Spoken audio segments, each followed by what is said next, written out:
Yeah, so in the strange world of ontology, poverty cannot exist because the word existence is as such the opening towards the sphere of an ontological treasure. Yeah. But also philosophically, you can think yourself poor, and that is exactly what the most of the false poor of our days do. You know?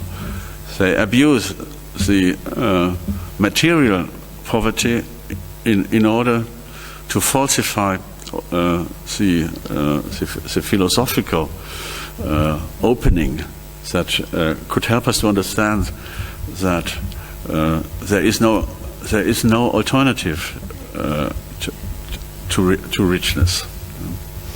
This is one of the strange concepts that do not have an opposite. But politically speaking, the discourse about the constitutive or ontological richness of the human being is certainly a provocation, because even if I admit that I might be wrong in assuming that I'm a poor being, I might be materially poor. It could be that the means of living I'm looking for are not given.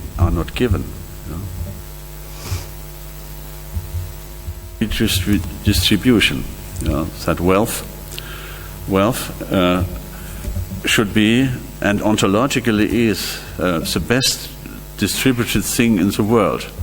Just as Descartes pretended that the bon sens is the best distributed thing in the world. We should find a way to show how, from this assumption of richness as the best distributed thing in the world, would lead to a theory of material distribution.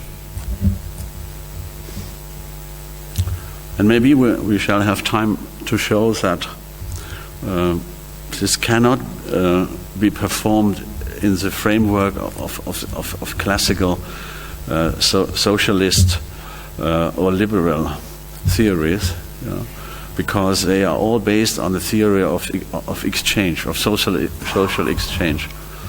Whereas I'm convinced that the basic gesture of existence, that existence is simply given, as a givenness,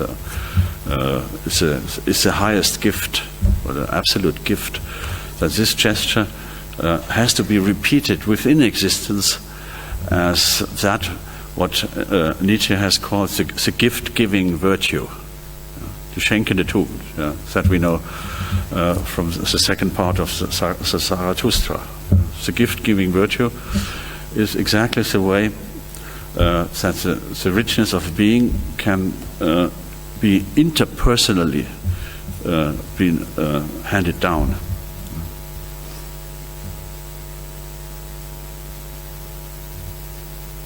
And the other way is, of course, is stealing. So if the gift is not given and you feel you need it, you have to steal it. And as a matter of fact, we are living in a kleptocratic society. Not only that the rich are stealing from the poor, but the novelty of our form of society is that also in our days the state is stealing from both rich and poor, but is stealing more and better for the first time from the rich, and entering into that activity of redistribution. But I'm convinced that the actual system of redistribution that we are practicing in our days is absolutely insufficient, and that it is psychopolitically devastating because it suppresses the honor of the donor. And if you pay 50% of your annual income into the fisc of your nation state, and the psychological result of that payment is that you still are suspect as one who has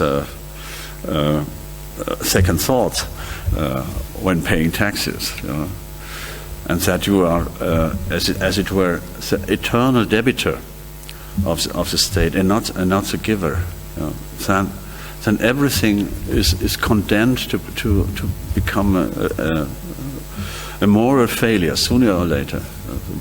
I think the totality of modern fiscality is misconstructed and has to be rethought